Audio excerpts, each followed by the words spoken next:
আমরা কি করছি, 5টা চেক কাইটা দিছি 55,000 টাকা। 5টা চেকের মধ্যে 40,300 টাকা হলো 3টি চেক। এই চেকটা, এই 3টা চেক আমরা যারা দিয়ে দিচ্ছি উনি আইয়া পাওনাদার আইয়া ব্যাংক থেকে উত্তোলন করে লয়ে গেছে। আর যে বাকি যে থাকে, বাকি হলো এই 55,000 থেকে 40,300 টাকা বাদ দেবা, থাকবে 14,700 টাকা। এই 14,700 টাকা আর পাওনাদাররা আসে নাই ব্যাংকে। যেহেতু ব্যাংকে আসে নাই, ব্যাংকে কমাইছে না, ব্যাংক কিন্তু কমায় নাই। আমরা কি করছিলাম, কমাইছিলাম। আমরা কি করছি, কমাইছি। ব্যাংক কিন্তু আর কমায় নাই। রাইট কি, রাইট কিন্তু ব্যাংক। ব্যাংক যেহেতু কমায় নাই, আমরা যেহেতু কমাইছিলাম, আমাকেও এটা যোগ করে দিতে। 1 নম্বর লাগবো, ইস্যুকৃত চেক ব্যাংকে উপস্থাপন হয়নি।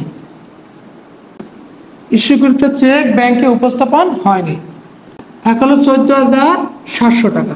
এই 14,700 টাকা আর পাওনাদার আসে নাই, যেহেতু রাইট ব্যাংক, ব্যাংক যেহেতু কমায় নাই, আমরা যেহেতু কমাইছিলাম, আমাদের আবার বাড়াই দিতে হইবে।